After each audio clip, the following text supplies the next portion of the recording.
But it didn't came. Bills just kept piling up. Maybe you pray na, Lord, sana mawala na itong nararamdaman kong bigat sa puso ko. Because you've been betrayed. Because you love someone so deeply and at the end, hurting you.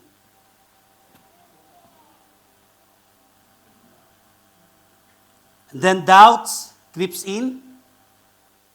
And suddenly you find yourself asking, God, andiyan ka ba talaga? God, are you really there? But you ask these things not because you stop believing in God. You ask this thing because you couldn't understand His ways. Maybe you expected God to move in one way, but He moved in another. Listen to this, mga kapatid.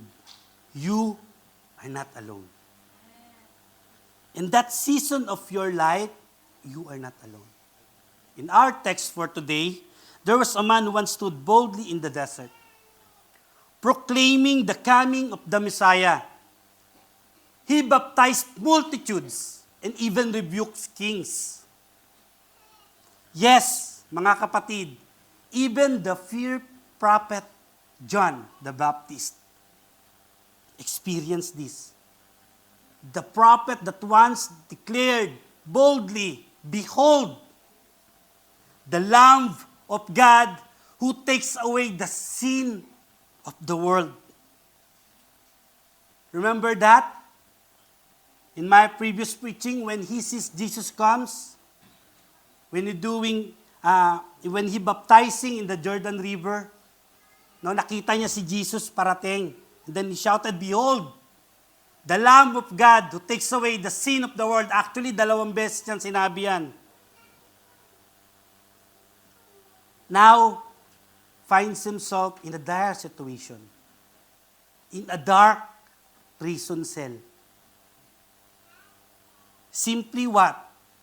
Simply by doing what is right. Unfair ba? Unfair ba? He is in prison, in a dark prison cell, simply by doing what is right. And wondering, was I wrong? Did I did something wrong? Because what? In that dark prison cell, he heard Jesus. He heard the story about Jesus and what He is doing. And it is the opposite of what he is expecting for a Messiah to come. That is far different from what he is expecting sa darating na Messiah. That's why these questions arise.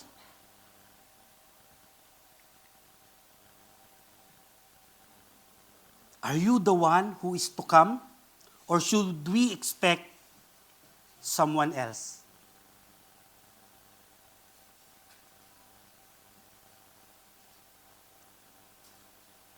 Tanong pa lang yan. Nasa intro pa lang po tayo. And for that, may I ask everyone to please rise up as we give our undivided attention as we're reading the Word of God.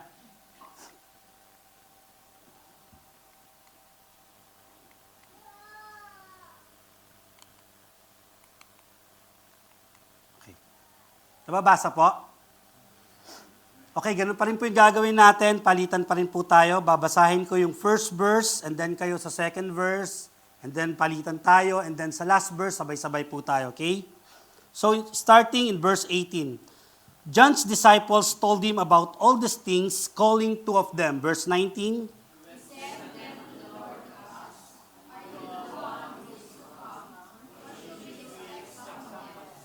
verse 20, when the men came to Jesus, they said, "John the Baptist sent us to you to ask, are you the one who is to come, Or should we expect someone else? Verse 21.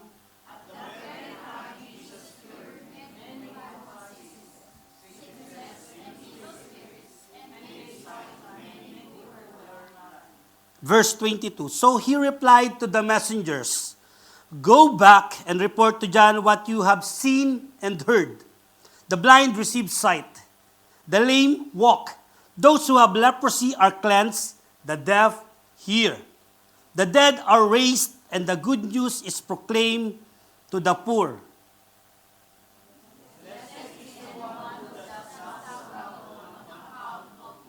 Verse 24, after John's messengers left, Jesus began to speak to the crowd about John. What did you go out into the wilderness to see? A reed swayed by the wind? 25.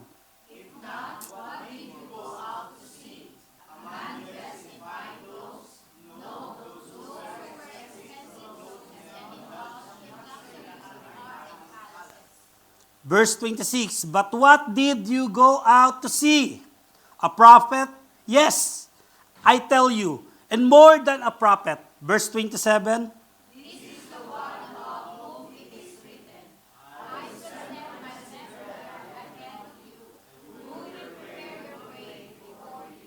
verse 28, I tell you, among those born of women, there is no greater than John. Yet the one who is at least in the kingdom is greater than he. Verse 29. Sorry.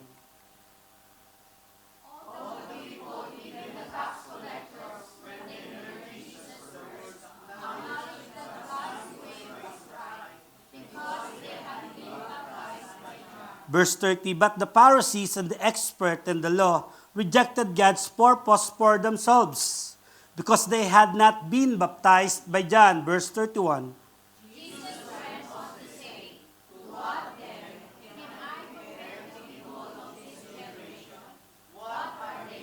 Verse 32, they are like children sitting in the marketplace and calling out to each other, we played the pipe for you and you did not dance. We sang a dirge and you did not cry. Verse 33,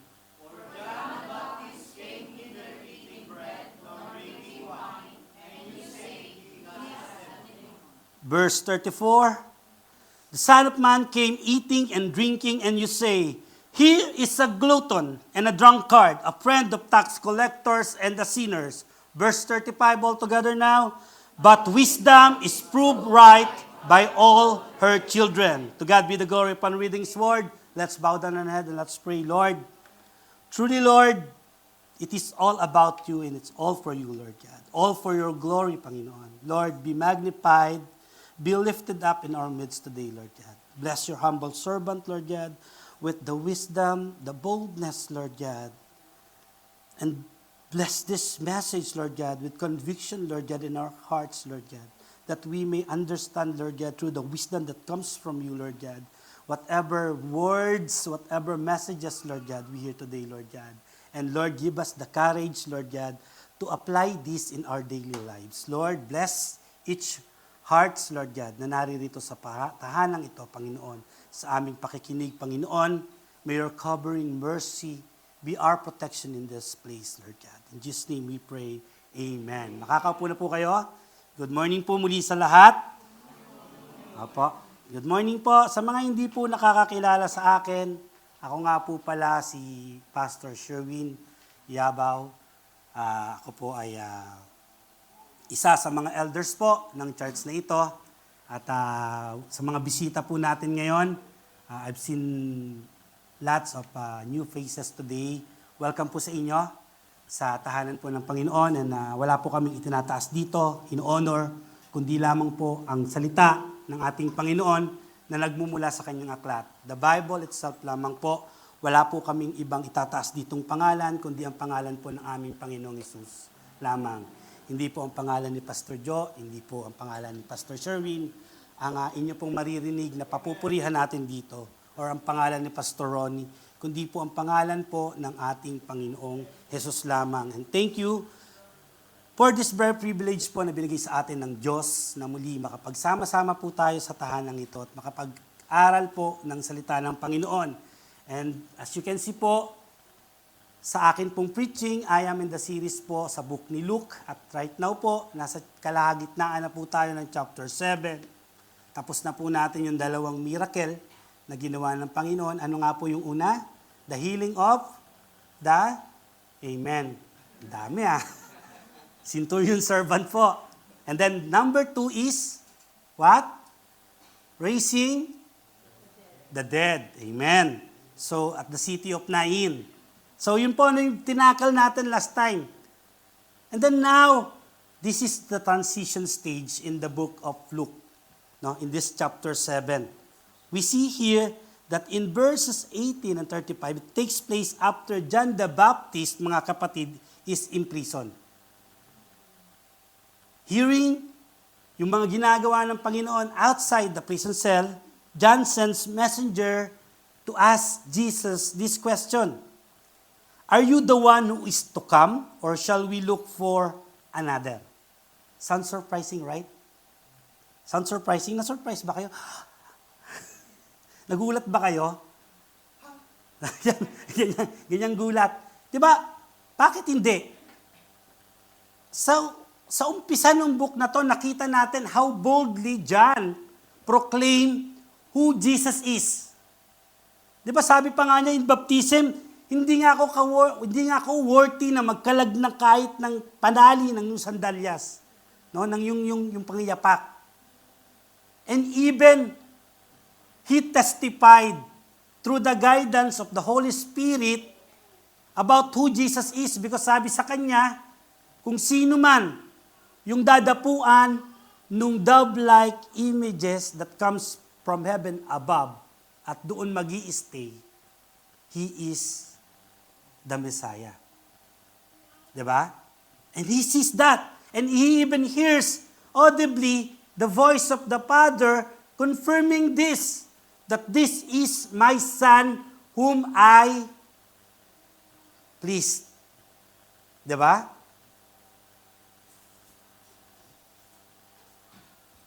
Ang daming mga bagay na pinatotohanan si John.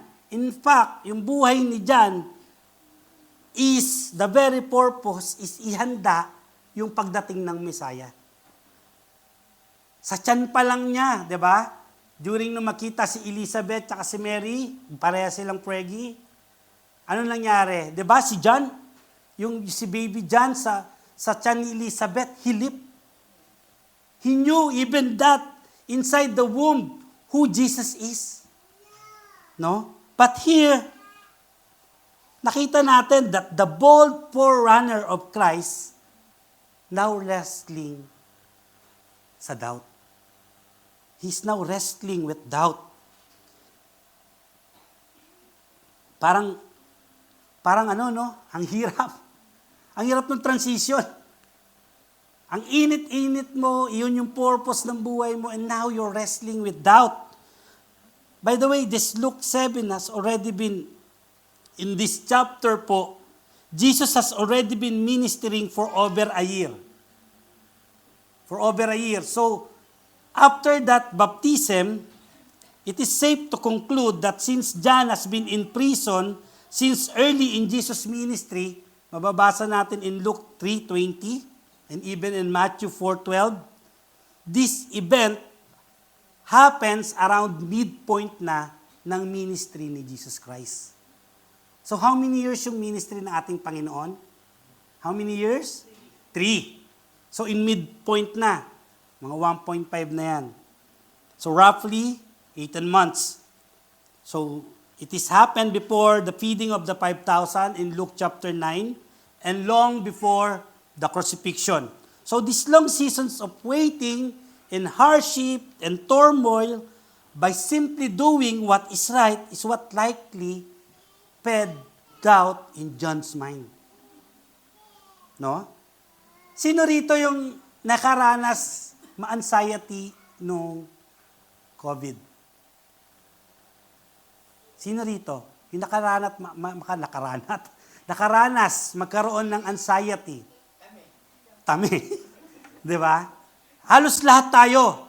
Especially yung mga malalayo sa pamilya. Pero mas nakakatakot, nakaka-anxiety, pag nagka-COVID ka, sabay may kasama kang pamilya. I remember, ako nakikipisan ako dati kila Brother Mark no, sa bahay nila. Malit lang po yung aming tinitirahan, partition lang po. Nung magka-COVID ako, isa yun sa mga naging alalahanin ko agad na may mga bata, nandun mga maliliit pa to si Seb, tsaka si Clint. Ngayon, malalaki na sila, mas malaki na sila sa akin. Diba? Nakakatakot yung ganun. Even, syempre, nakakahiya. Diba? May kasama ka sa ano. Though hindi mo man sinasadya, still, that anxiety, kapag talagang pinatuloy mo sa puso mo, tuloy-tuloy yan. Tuloy-tuloy niyang pa-i-stopin yung puso mo. Amen? Sorry. Yun yung nangyari, no? Yung anxiety, sobra nung panahon ng COVID. And that is maybe what creeps on John's mind. Slowly by slowly, kinakain na si John ng anxiety. No? Yet, in his questioning, sabi dito, Jesus respond, yung binasa natin, not with rebuke, but with evidence of his works, showing that he is indeed the promised Messiah. So sabi ko nga sa inyo kanina, this passage is a turning point and it now moves from the miracles of Jesus now to the meaning of his mission. Slowly, nagkakaroon na tayo. And naniniwala ba kayo? Do we all believe, kahit tayo believers na, we too are not excused for having a doubt. No, for experiencing doubt at times. Sino dito nakakaranas po ng? Ako na lang po ba? Parang ako na lang. But for that, I want to start by asking this.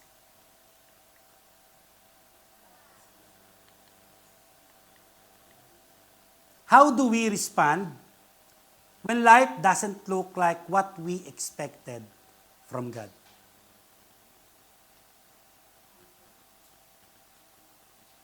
Diba? How do we respond when life doesn't look like what we expected from our God? Our first slide is entitled, Doubt is not a defeat. It is okay to have doubt, mga kapatid. It is not a defeat.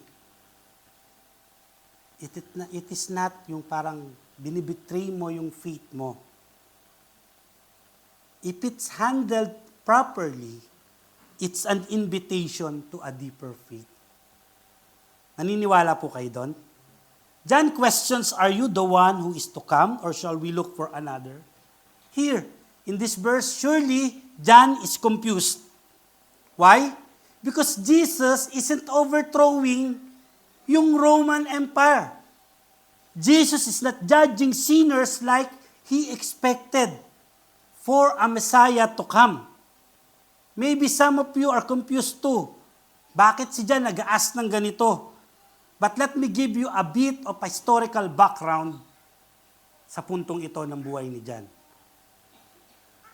Sa mga Jews in that first century, generally had two main expectations for a coming Messiah. Number one po, mga kapatid, is Isa po is a political deliverer. Someone like an earthly king. They expected this Messiah to be a Davidic king. Just like David, who would overthrow foreign oppressors like Rome and i-restore nito yung nation sovereignty ng Israel.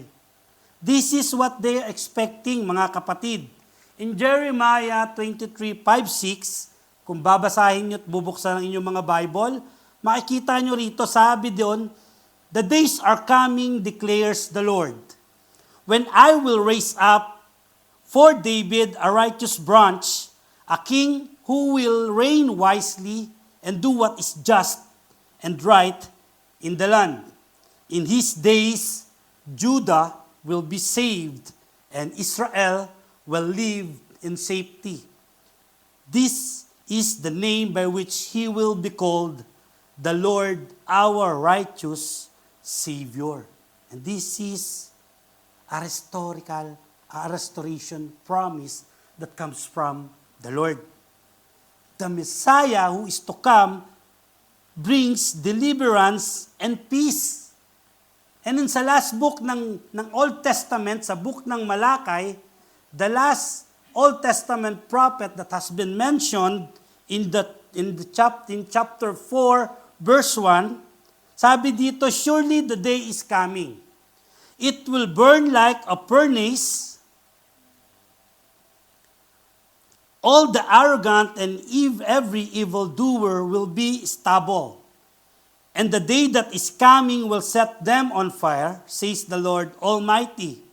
Not a root or branch will be left to them.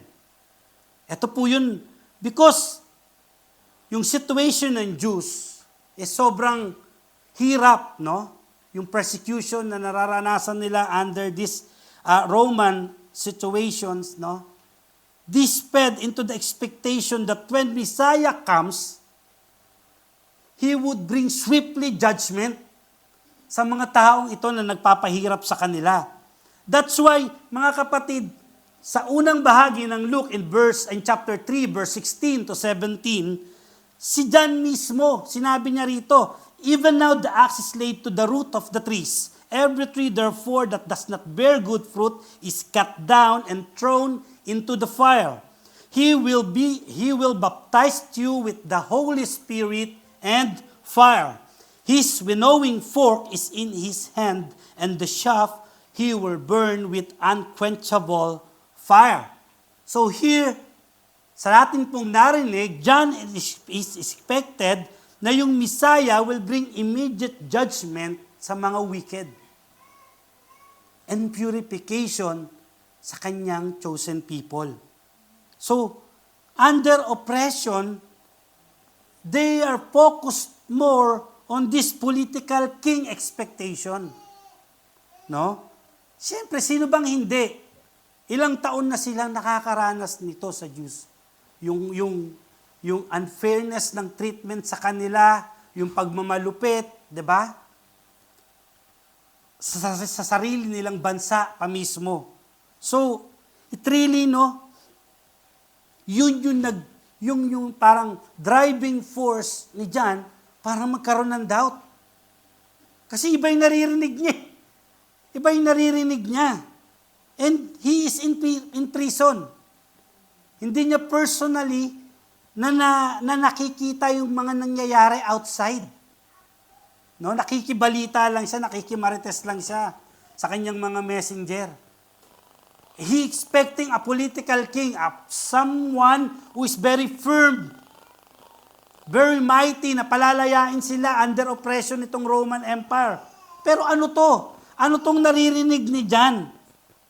John forgot for a while that these things na ginagawa ng Panginoong Diyos na kanya pong naririnig is also being prophesied. Amen? Do I hear amen? Pasensya na, Elder Joe, ginagaya ko yung mga maganda rin pala. So, number 2, this thing is also being prophesied.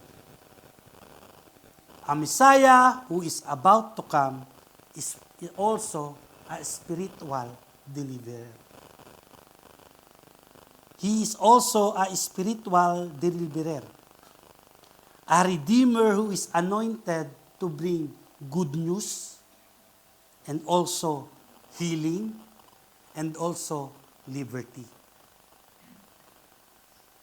In Isaiah 35, verses 5 to 6, it speaks of a prophetic vision of restoration and hope. Where here God promises healing, God promises joy, God promises renewal for His people. Sabi sa verse 5, if nakita nyo na, then the eyes of the blind shall be opened, and the ears of the deaf unstopped. Then shall the layman leap like a deer, and the tongue of the mute sing for joy.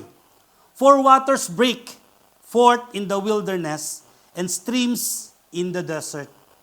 And even in Isaiah 61:1, it says, the Spirit of the sovereign Lord is on me, because the Lord has anointed me to proclaim good news to the poor.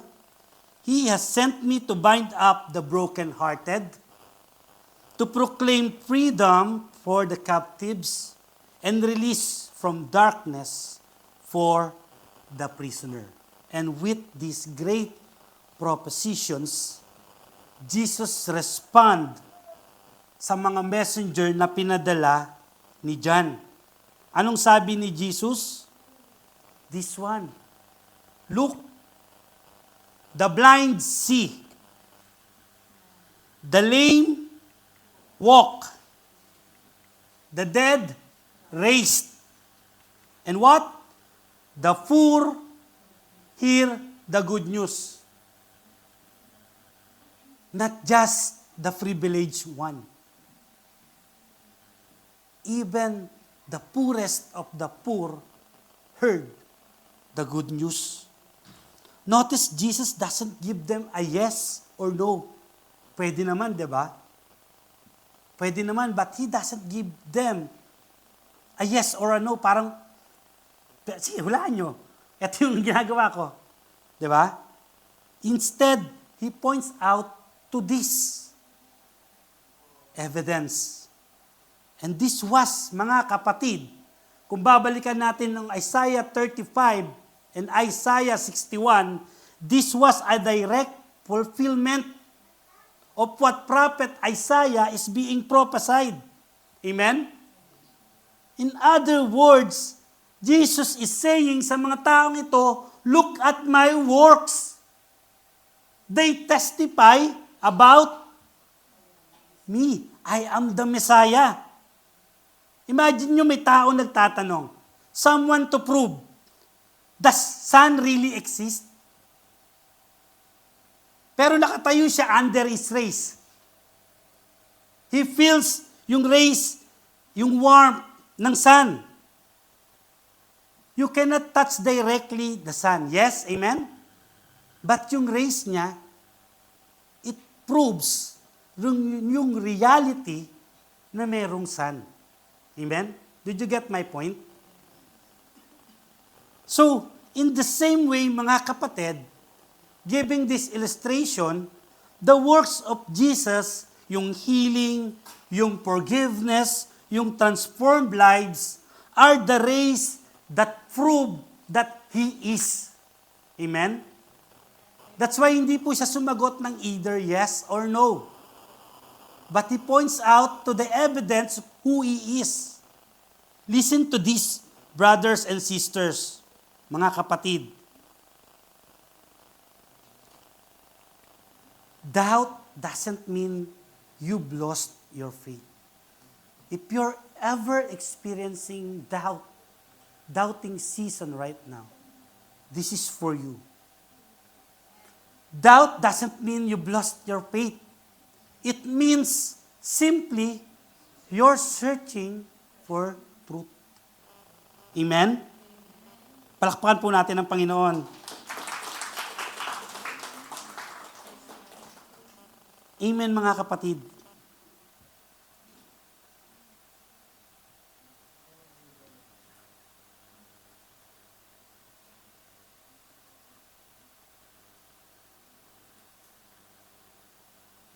So mga kapatid, always remember, when you're in doubt, always remember, don't focus sa yung prison bar, just like John did. Instead, mga kapatid, look upon those evidence ng power and love ng ating Panginoong Yesus sa iyo and all around you.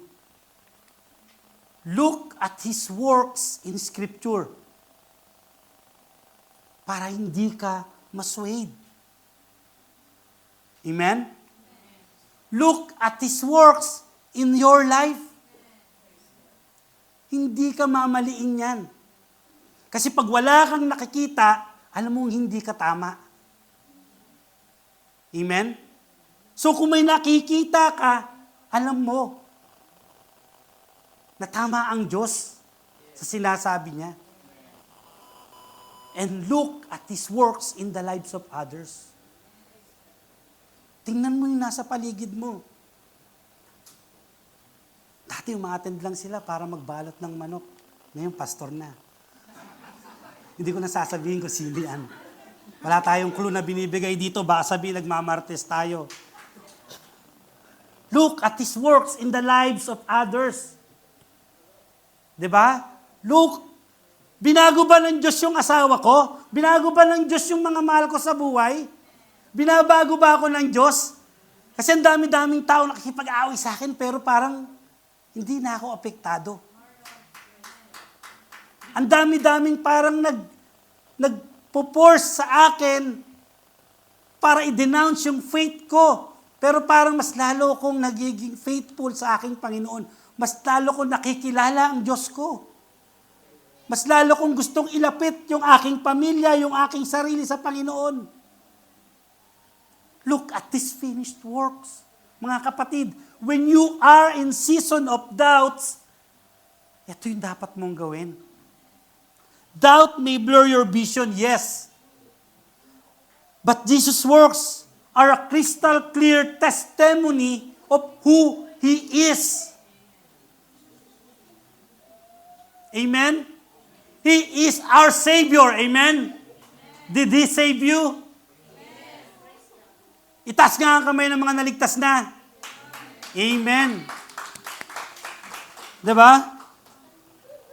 You know, mga kapatid, I want you to ask these questions again. Are you willing to bring your doubts to Jesus? And let His works speak louder than your expectations. No matter how urgent it is. Lord, parang wala lang time. I'm running out of time. I'm running out of hope. I want deliverance, Lord. I want healing, Lord. I want restoration, Lord. But the more I draw myself nearer to you, it seems, Lord, na parang ang layo-layo mo lalo. Parang ang tahitahimik mo lalo. Narinig niyo yung kanta kanina? Even when I don't see that you're working, even I don't feel God is working. What is the truth? He never stopped working in your lives. Amen? Mga kapatid, when faith collides with doubt, the key is to look and fix your gaze upon Jesus, upon His works.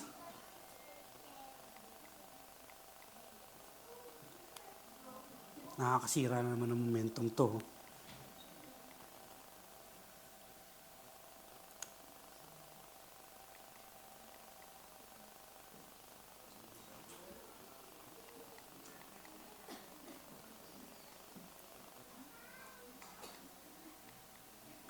Next slide, please. Sorry.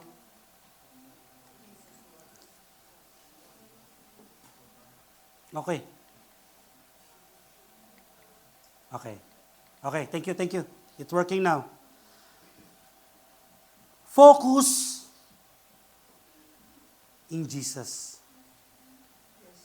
Fix your eyes in His truth. in His works, in His word, and in His wisdom. Mga kapatid, live in the wisdom of His kingdom. What is the truth about God? Kasi yung pansamantalang nararamdaman natin here on earth, kahit pa man gaano natin isipin ang tagal-tagal na, is just a temporary. Hindi yan pwedeng i-compare sa eternity. Hindi yan pwedeng i-compare sa truth about who your God is. Amen? Kahit anuman pa po, yung pinagdadaanan mo ngayon, daanan mo lang yan. Huwag mong tambayan. Lilipas din yan. Dalawa lang yan, lilipas yan o tayo yung lilipas.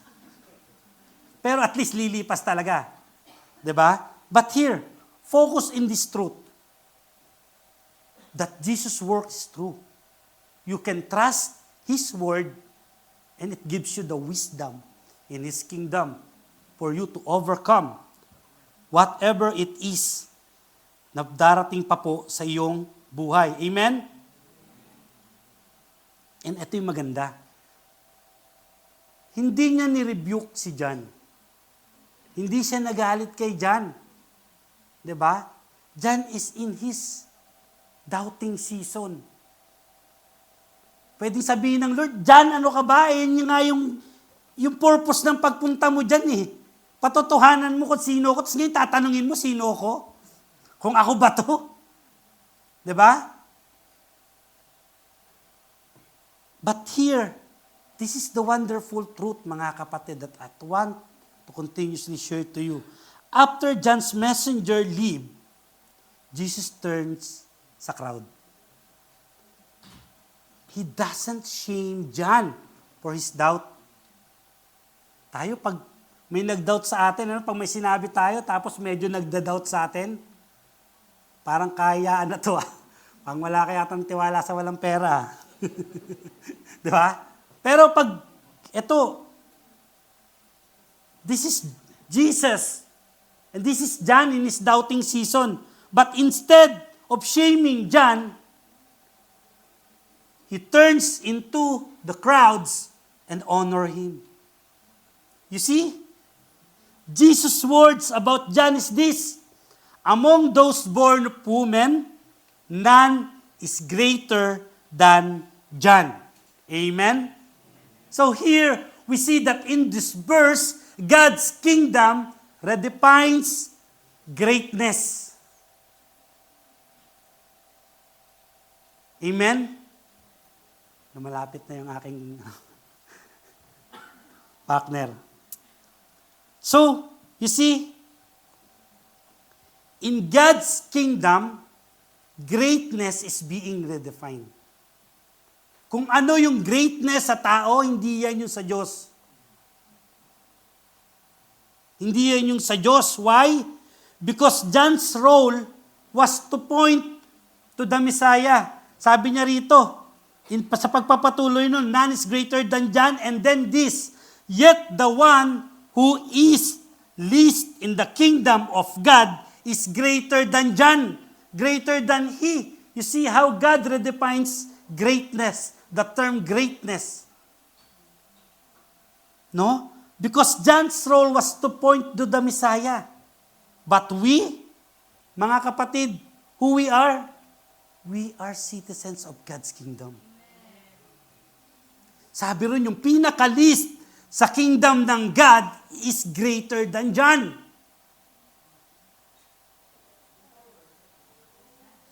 Do you accept Jesus Christ as your Lord and Savior? Do you accept? Then you are in His kingdom. You are living in the kingdom of God. And if you are the least in that kingdom, you are greater than John. You are greater than John sa iniisip mong sino ka. Sometimes yung mga tao ngayon in this generation, especially yung mga kabataan, ang dali nilang magtampo. may hindi lang sila makuha, wala na akong parang value sa aking family. I want to make layas na. No? Parang hindi na ako mahal ni dad, ni mom. Di ba? Yung generation namin, hindi kami pwedeng magganyan. Isipin mo pa lang, palalayasin ka na. Hindi mo talaga isipin eh. Hindi mo nga iniisip, palalayasin ka na eh. Magtatampo ka talaga, hindi ka kakain, kainan na, nagtatampo ka. Oh. Hanggang gabi, hindi ka kakain. Oh, yung damit mo, hindi nga nakatupi eh. Nakatapon na sa bintana. Diba? But this generation, maybe because nagbabago yung generation eh. Hindi ko masasabing pwedeng pagabangin na weak sila, tayo very strong. Hindi naman ganon. Joke lang mga bataan na. But this is how yung ating society right now. No? Yung anak ko nga, pag hindi mo binigyan, nagtatampo-tampo pa eh. Kala mo kaya niya na kumain mag-isa eh. Hindi nga makatulog na hindi yakap yung nanay niya eh. Di ba? Magtatakotan pa kaming dalawa. But here, we see, kung ano yung iniisip mo, kung sino ka, it is not what God defines you, who you are. We are citizens of God. We are greater than John because John's purpose is to point to that kingdom. But we are living in that kingdom. Live in the reality of Christ's what? Death and resurrection. Amen? We know yung hindi nila nasaksihan. But they being prophesied, pinopasay nila yung mga bagay na yun. And the least in the kingdom, sabi rito, has ever privileges than John. The least in the kingdom of God has privileges John never had. John represents the old covenant, a prophet pointing forward to the coming Messiah. But those in the new covenant, through Christ, have direct access to grace, to forgiveness, at sa spiritual rebirth. Amen? John pointed to the kingdom. We live in the kingdom. John is the friend of Christ, and we are the bride of Christ. Sa kasalan, sino yung pinaka-main, mga, ano tawag dito? Main character. Bride and groom. Yung mga friends, steady lang sa Gedli. Hintay kayo ng mga plastic na iaabot sa inyo. But the main character sa isang kasalan is ang groom at ang bride. Diba? Hindi mo matatawag na kasalan kapag groom lang yun nandoon. Wala yung bride. At yung bride lang yun nandoon, wala yung groom. It should be with the bride and a groom. Mawala na lahat ng bisita, wag lang tong dalawang to. Diba? So, you see how privileged we are than John? John is a friend of God. He is a friend of Christ. But we are the bride of Christ. Amen? Hindi ba kayo natutuwa nun? Hindi, parang hindi talaga kayo natutuwa. Ang hina ng palakpakan eh. Amen. While John having the law written in his scroll, we, as a believer of Christ, having this law written in our hearts. Amen? Amen. So, think sa isang Olympic tournament. Sa isang Olympic tournament, di ba may mga torch bearer? They run with the flame. Di ba? Sa pagsisimula, sila yung nagsisimula eh. Sila yung tumatakbo. Kapag ka magsisimula na yung Olympic, but their role is not the main event. yung role nila is to announce na yung tournament magsisimula na. Yun lang yung purpose ng torchbearer. So, sa context ni John and Jesus, John was the torchbearer. And Jesus is the main event, that eternal flame. Amen? So, mga kapatid, the greatness in God's eye isn't about status, isn't about power or popularity. Sino rito yung sikat na sikat sa church? Kami na lang ba ni Elder Joke? Di ba? I mean, sino rito yung hindi masyadong kilala sa church? Lahat ba kilala natin dito? May hindi ba dito kilala? Sasabihin ko sa iyo. Greatness sa mata ng Panginoon, it's about this humble faith and kingdom identity. Ano kung hindi ka kilala ng mundong ito? Mas maigi nang hindi ka kilala ng mundong ito kaysa hindi ka kilala ni Kristo. Kaysa wala kang faith kay Kristo. Greatness for God is about this humble faith and kingdom identity. It is about belonging to His kingdom. Yes, mga kapatid, some of you may feel small, may feel unnoticed, may feel unworthy. Maybe sa family mo, maybe sa workplace mo, maybe sa school nyo, or sa circle of friends na meron kayo. Maybe ikaw yung pinaka-least popular. Maybe ikaw yung madalas iniiwan. No? Ikaw yung madalas iniiwan. Sige, nood tayo ng sine tomorrow. Yung pala, tonight na sila nanood. Ikaw, tomorrow pa yung ini-expect mo. Pagdating mo tomorrow, nagkukwentuhan na lang sila. Tapos na pala sila manood. Diba? Iniwan ka na. But this verse, mga kapatid, proves to us that no matter what you feel and believe, sa'yo lang yan. Iniisip mo lang yan. It is different from what Jesus is thinking about us. Remember, John is in his doubting season. But after his messengers left, Jesus honors John. He's greater than any prophet of the old. You see? Hindi importante kung ano iniisip sa iyo ng tao. Ang importante kung ano ka sa Diyos. Amen? Jesus says, if you belong to Him, you are greater than John. If John is greater than any prophets of the old, you are much greater than John. Because your identity is in Christ.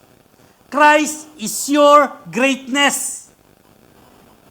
If you are in Christ, you are great. Amen? In Hebrews 11, the writer named some great heroes of faith of the old. Yet, in the end ng verse 11, in Hebrews 11:39, verse 40, it says, these were all commended for their faith, yet none of them received what had been promised. Since God had planned something better for us, so that only together with us would they be made perfect. Amen? You are special. And God's made something better for you. Believe that. Put that in your heart and mind. And don't ever persuade about the lies of the devil that you are not enough. That's why napakaraming kabataan ngayon thinking suicide. Thinking suicide. Because they think, I am never enough. But the truth of the word of the Lord today is, you are special. The prophets have faith but not in full reality of what Christ will going to bring. In Christ, mga kapatid, sabi rito, we possess something better. We possess the better covenant in Christ.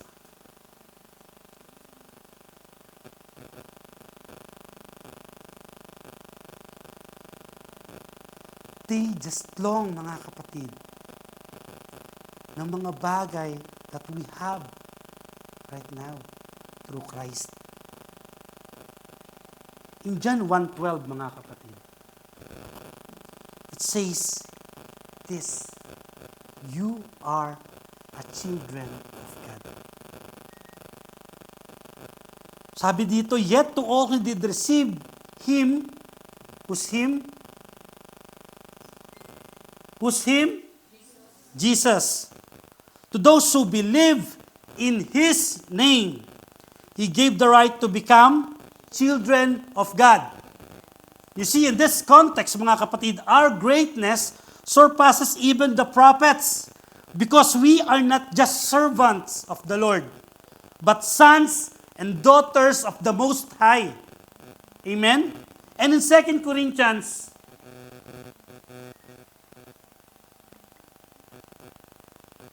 Second Corinthians 5:17.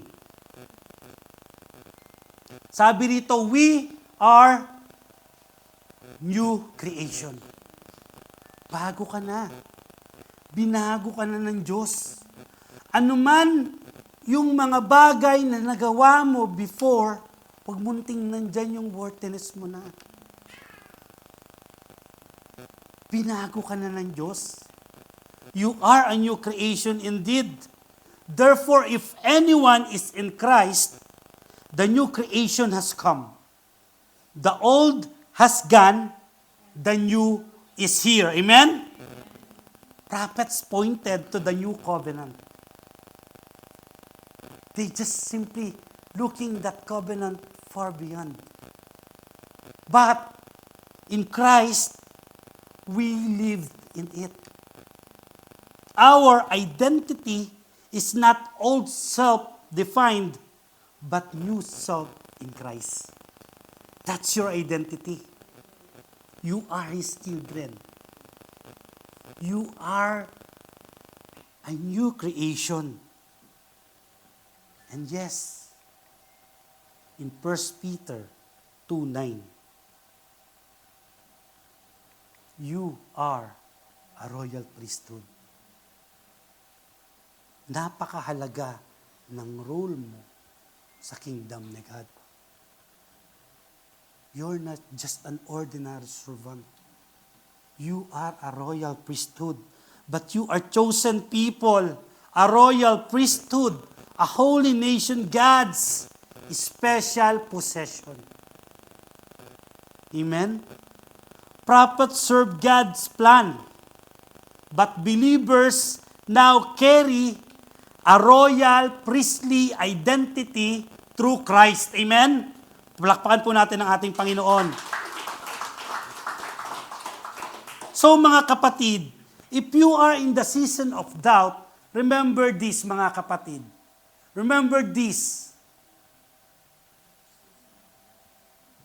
That doesn't change the truth that you are the apple in God's eyes.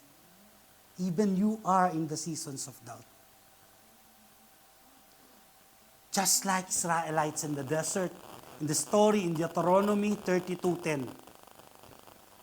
These Israelites wandering in the wilderness, every now and then, doubting their God. Amen? Bigyan sila ng ganito, maghahanap ng iba.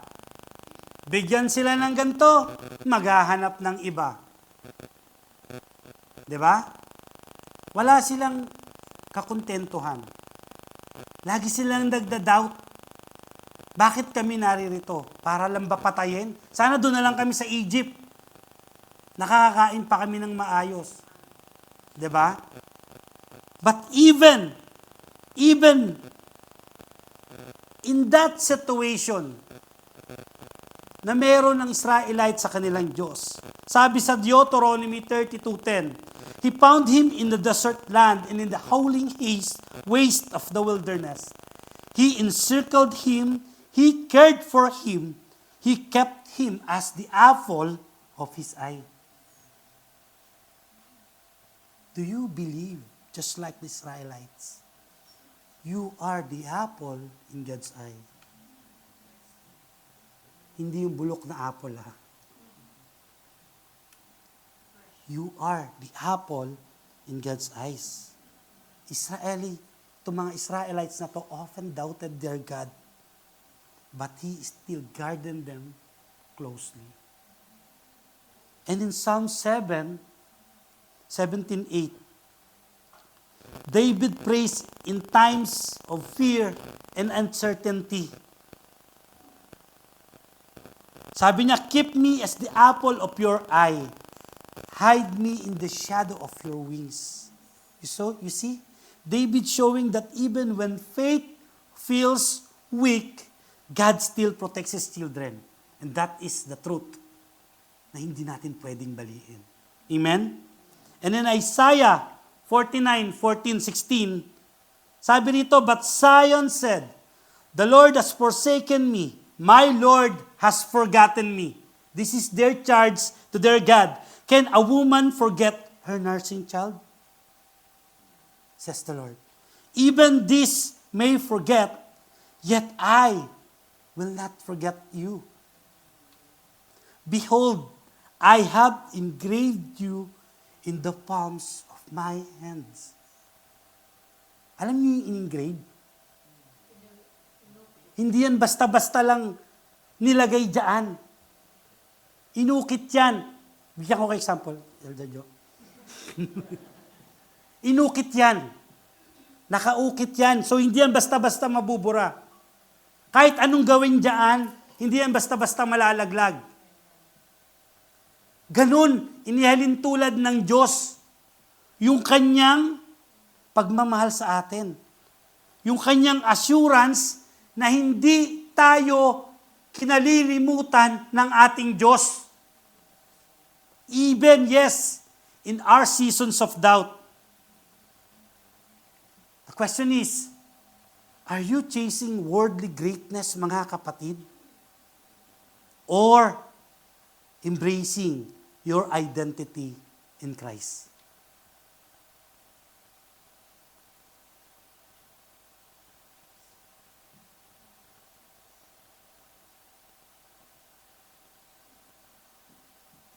Israel, mga kapatid. Doubt. And God never forget them.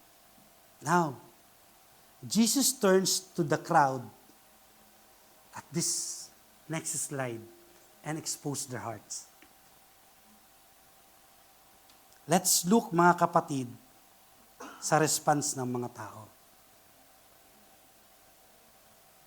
When He turns to the crowd and expose their hearts, Jesus gives an analogy. In our text for today, Jesus gives an analogy by stating that the people of this generation are like children in the marketplace. He says in verse 32. And what does it mean? Bigyan ko kayo ng maiksing context. Sabi ron sa verse, we played the flute and you didn't dance. We sang a dirge and you didn't weep. And Jesus, compare these people in the children sa marketplace. So, a little bit of context, in an ancient Jewish villages, mga kapatid, yung mga bata daw often imitated adult life in games. Baga kung ano yung nakikita nila. For example, yung wedding. So they imitated by playing flute and dancing with joy. And when the funerals naman, with dirges, and then they mourning, they crying. That's how they imitate yung mga adult life experiences. And here, mga kapatid, Jesus is telling this. Religious leaders represent a generation dissatisfied with God's messengers, no matter what form the message took. Amen? These religious leaders daw, mga kapatid, refuse to respond properly and they are impossible to please. Wala na silang pinakikinggan. They rejected both John's strictness and Jesus' joyful ministry. So people criticize John, sabi rito, people criticize John for being too strict. For being too strict. And they criticize Jesus for being what? Too gracious. Kay John may reklamo sila kasi strict daw. Kay Jesus, nakita nila nakikipag-mingle sa mga sinners, sa mga tax collectors. Sabi nila, too gracious, too soft. Makasalanan to. Nakita nyo, kahit anong gawin ng messenger, yung mga taong to will never believe. Will never believe. And what does it mean, mga kapatid? What does it mean?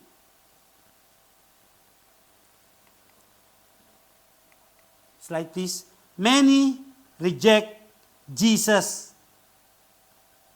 Not because He isn't real, but because Jesus doesn't fit sa kanilang preferences.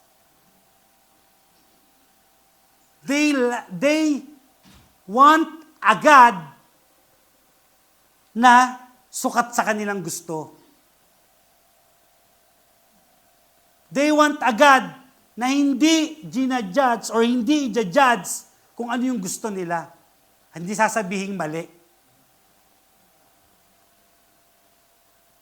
We want God that fit our preferences. Yun ang cry nila. That's why many reject Jesus, not because He isn't real, but because simply He doesn't fit sa kanilang preferences. John's message of repentance was too harsh for them.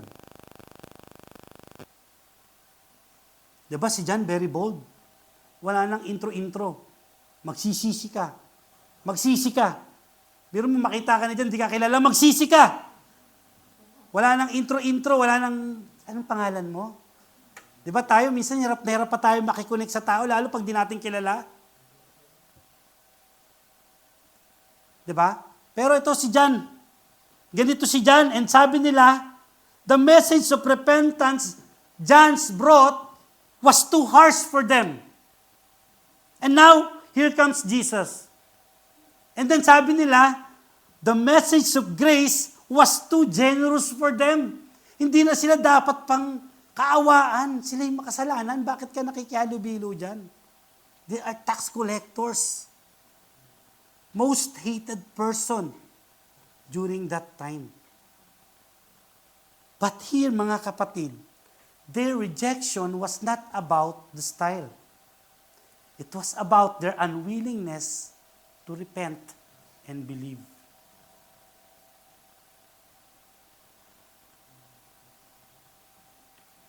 May ganyan pa ba tayong attitude in front of our Holy God?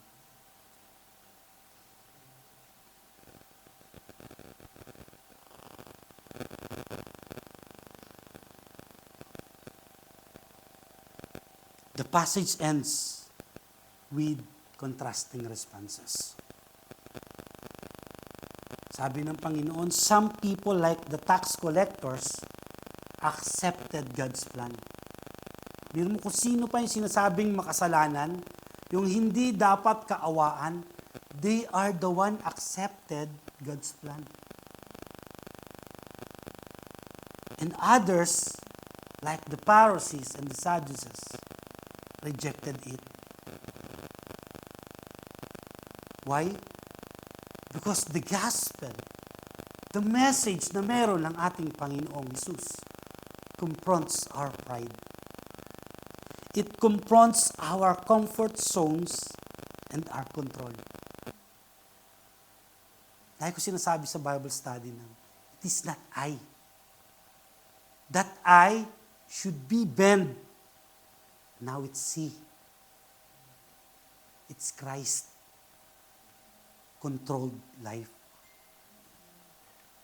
Ikaw pa ba yung may control sa buhay mo? Does this message make sense to you still?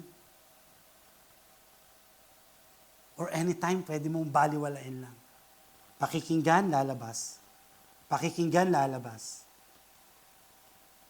Malakas yung boses natin na sa Amen! Amen! Pero paglabas, Alien! Alien! Hindi nila makita, yung mga tao, hindi makita na ikaw ay nasa kingdom ng Diyos. Nasa kingdom ka ng another planet of the apes. Nakukuha niyo ibig kong sabihin, mga kapatid? The gospel, kaya nila ayaw tanggapin. It confronts their pride, their ego. It requires them to go out to their comfort zones. Maybe the authority that they had to surrender it to Jesus. Especially the control. At ang mga tao, ayaw na ayaw, kinukontrol. Amen? Minsan nga makarinig lang tayo sa church, magbigay po tayo ng tithes. Sometimes nagkakaroon ng maling kaisipan ng iba. This church is now starting i-program yung isip ko para maloko nila ako magbigay ng sahod ko. Amen? Amen? Maybe ito, pinuprogram itong isip ko para ma-persuade nila ako sa gusto nila. But here, it is never our control. It is all about who controlling us now. Amen? At huwag kang mag-alala kasi hindi ka ililigaw ng Diyos. When God wants you to do something for His purpose, for His glory, you will understand it through the wisdom na ibibigay niya sa iyo. So you can discern truth from that. Amen? But here, many still treat God the same way. Some say, His word is too strict. Napaka-judgmental naman ng church na ito. Napaka-judgmental mo naman, brother, para sabihin yan sa akin.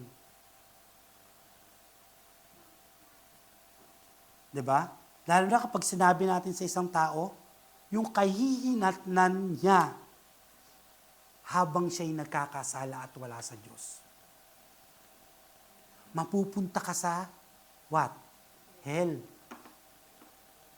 Yung anak ko nga tanong ng tanong pag may mali eh. Tatay, what's hell?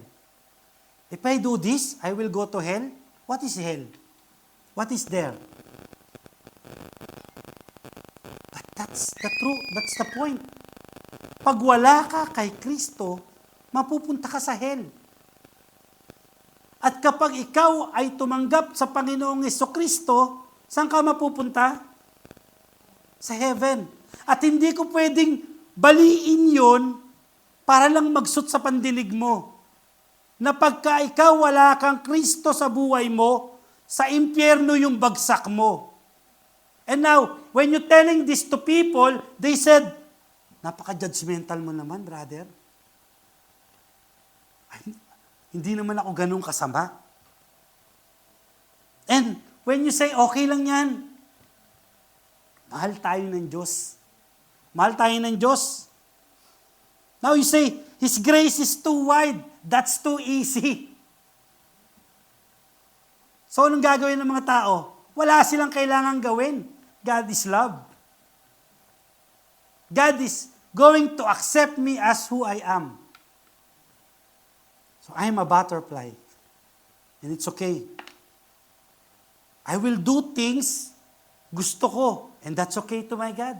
He's too gracious. That's too easy. But in reality, mga kapatid, sabi ko nga kanina, it's not about style. It's about a heart that refused to yield to God. Kahit ano yung marinig mo, too harsh man yan or too soft, if it is the message of God, it will change you. It will touch your heart. And it will transform you. Amen? So praise God mga kapatid, because Jesus concluded with this verse. Sabi ko sa inyo kanina, hindi tayo ililigaw ng Diyos. Yet, wisdom is justified by all her children. And what does it mean? The truth of God's kingdom is proven not by critics, but by, read loud, transformed lives of those who accept it.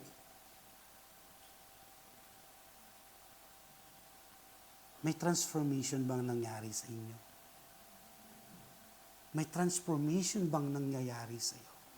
Each time you hear somebody talking about God, ano yung nagiging response mo?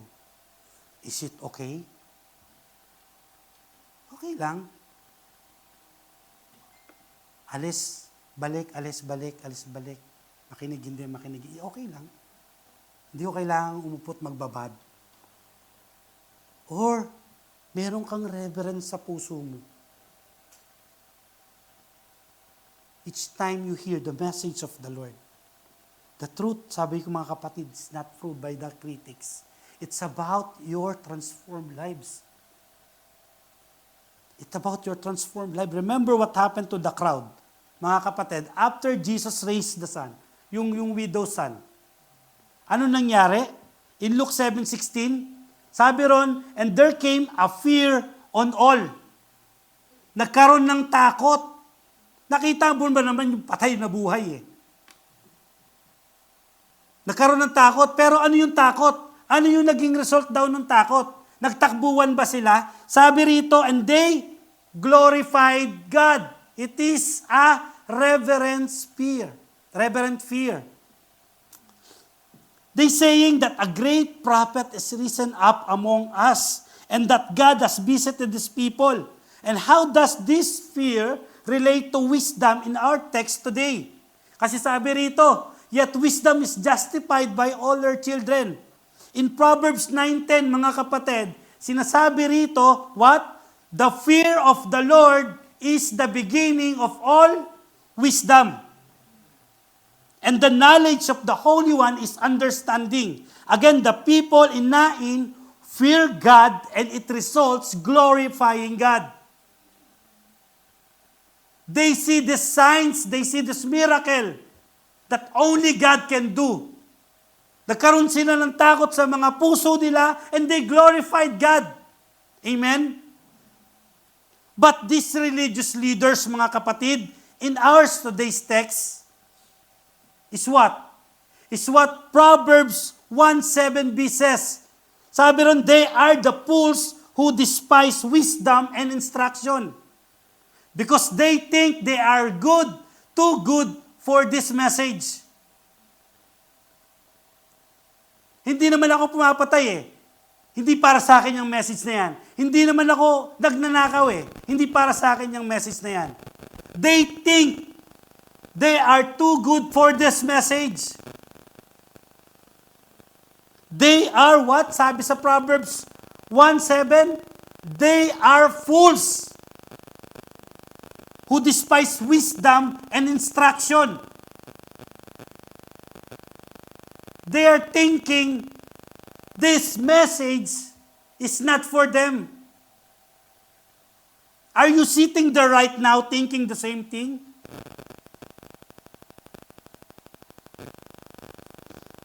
Mga kapatid, God, wisdom is revealed. And when it's revealed, it's vindicated by the fruit it produces. Kaya yung sinasabi rito, yet wisdom is justified by all her children. Not proven by the critics, but what? by the transformed lives of those who accepted it. It vindicated by the fruit it produces. Hindi mamumunga ng santol yung mangga. Kung nagtanim, kung ano, puno, siyang bunga. Kung maisang puno, ano ang bunga? Mais. Just like a seed, it may be doubting kapag maliit pa siya, kapag tumubo siya. Hindi mo alam kung anong puno siya. Diba? Maraming mga puno na akala mo, hindi siya namumunga ng bungang kahoy. Diba? Kapag maliit pa lang siya. So malalaman mo siya kapag tumagal na. May mga ganong klaseng halaman. Titingnan mo, hindi naman to namumunga. Siguro useless tong seed na to. Ano lang to, damo. Diba? At ito yung, nung bata pa ako, ganito yung nakita kong illustration dito. Kasi sa amin marami dating mga bukiring. Yan. So kapag naglalaro kami sa bukid, nakakita kami ng mga iba't ibang klaseng mga parang halamang ligaw. No? Pero hindi namin alam sa pagdating ng panahon kung anong magiging puno yon, kung anong magiging klase yon. No? But when the tree grows and bears fruit, dun yun nare-reveal kung ano siya. Namunga. Ano pala to? Santol. Ano pala to? Mangga. Diba? So dun mo, yung ibang halaman, dun mo marirebuild. No? It bears fruit. So, just like our text for today, God's plan may be criticized at some point. But listen to this, mga kapatid. Maybe, yung plano ng Diyos will be criticized at some point ng mga tao. But listen to this and put this in your heart. The fruit of a transformed lives justifies His wisdom. Amen? Hindi ito pwedeng pasinungalingan ni numan. Your transformed lives is the evidence of this. The fruit of a transformed lives justifies wisdom. When I first went to a church, just like this, I hear preacher talking about sin and about the gravity of sin. Nung bata-bata pa ako, alam ko na yun eh. Alam ko na yung tao'y makasalanan, may minanang kasalanan kay Eva at Adan, di ba? Si Kristo, pinadala ng Diyos para mamatay sa aking kasalanan. But, hindi ko yun iniisip. But now, after ko pakikinig, I seriously paying attention dun sa kanyang sinasabi. What is sin? It's the gravity nung meron yung sin. And I started seriously listening sa sinasabi nung pastor na yun. And nagkaroon ako ng takot about the coming judgment. May judgment pala talagang parating. At yun pala yung papupuntahan ng taong makasalanan.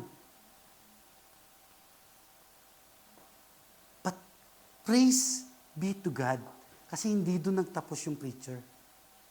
Tinuloy ng preacher yung kanyang mensahe. That in that situation, there's still hope. Hindi mo kayang baguhin yung kahihinatnan ng buhay mo. Pero yung Diyos may gagawin para dyan. Diyos yung magbabago ng buhay mo. Diyos yung magbibigay ng kaligtasan sa iyo. May daan pala para sa kaligtasan. Amen? May daan pala. And His name is Jesus. And this salvation is God's initiative, not ours. We are saved while we are undeserving. Amen? God's demonstrate His love for us. Romans 5:8, dahil while we were still sinners, Christ died for us. And in Acts 4:12,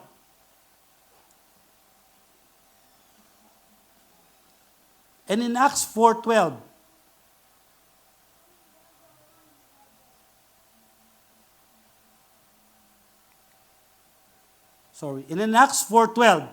Salvation is found in no one else, but there is no other name under heaven given to mankind by which we must be saved. Amen? And in Timothy 2:5-6, And in Timothy 2:5-6, for there is one God and one mediator between God and mankind, the man Christ Jesus, who gave himself as a ransom for all people. You see, Jesus alone bridges the gap between corrupt people and holy God. Nakita nyo? Jesus gives himself as a ransom for all the sins I have done, I have ever committed. And his death and his resurrection is the fruit of that victory. Amen? So don't let the voice of critics, mga kapatid, or cultures shake your faith. The wisdom of God's way will be proven right in the end. What will you do? Keep trusting, keep walking. The fruit will speak louder than the critics. Amen? So are you responding? This is the challenge question for you, mga kapatid. Are you responding to Jesus with faith or resisting Him because He doesn't fit your mold?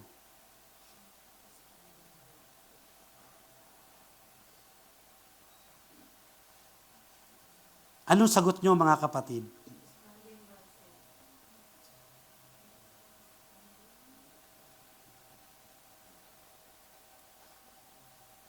So mga kapatid, ikaw yung makakasagot nun sa sarili mo. Hindi ang ibang tao. Yung relationship sa Panginoon, it's personal. It's personal. But mga kapatid, if Jesus is truly the Messiah to you, this is His message for you today. Is it okay to doubt? But bring your doubts honestly to Him, just like John did. It is okay to doubt, but focus on His works and His word, not just your circumstances.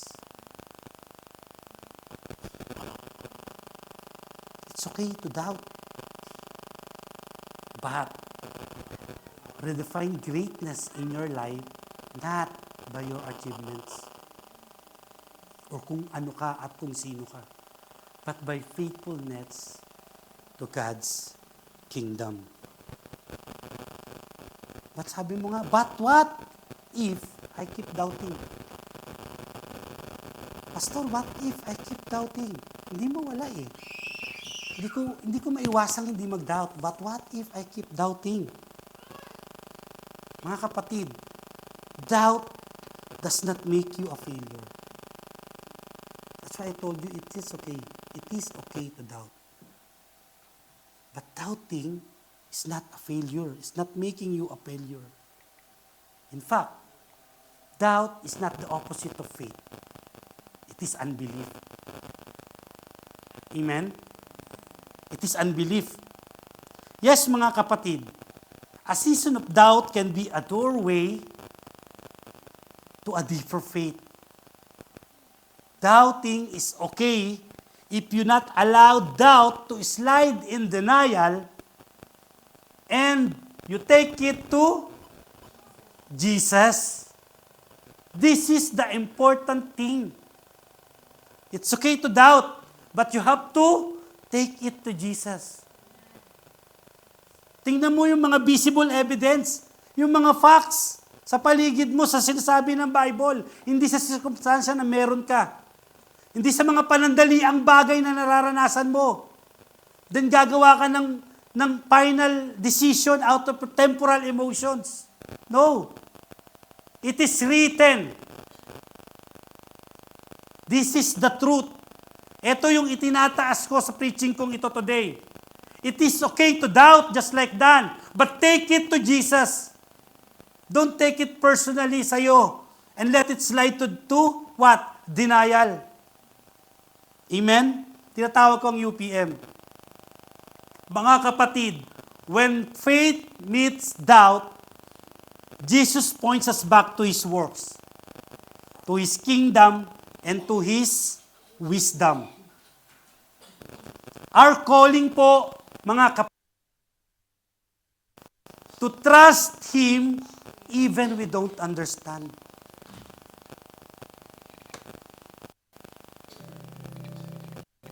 There was a man once fell sa balon.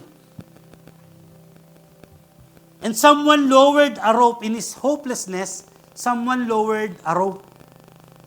The man looked at the rope and said, I'm not sure if it is hold me. He could doubt all he wanted, but the only way out was what? To cling to that rope. To cling to that rope. In the same way, mga kapatid, Jesus speaks to us today. He is our only way out of sin and despair. If you're sitting there right now, experiencing season of doubt,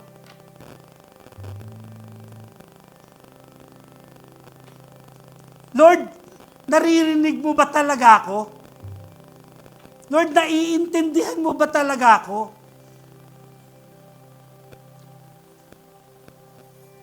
Even if your faith feels weak, mga kapatid, that doesn't change the fact that the only way to be saved is through Jesus.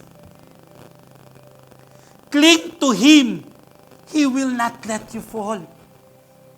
He will not fail you. Mga kapatid, you may struggle with doubts, but remember, even John the Baptist did. The fiery prophet did.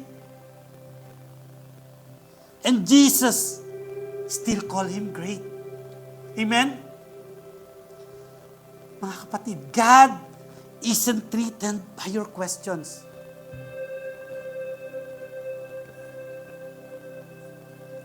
He meets you with grace, truth, and evidence of His love.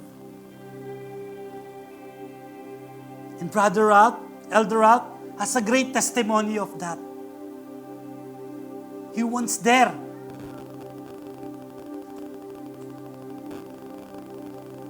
But Jesus never fails. Amen? To God be the glory. Let's rise up and let's pray. Father God, we want to thank you, Lord God. We want to thank you for everything you have done and continuously doing, Lord God, in our lives, even in this young generation, Panginoon. Lord, bless us, Lord God, with the knowledge and understanding and the courage to do whatever you will in our lives, Lord God. Lord, change our hearts and align it with your will. Thank you, Lord God. Bless this people of yours, Lord God. In Jesus' name we pray. Amen. To God be the glory.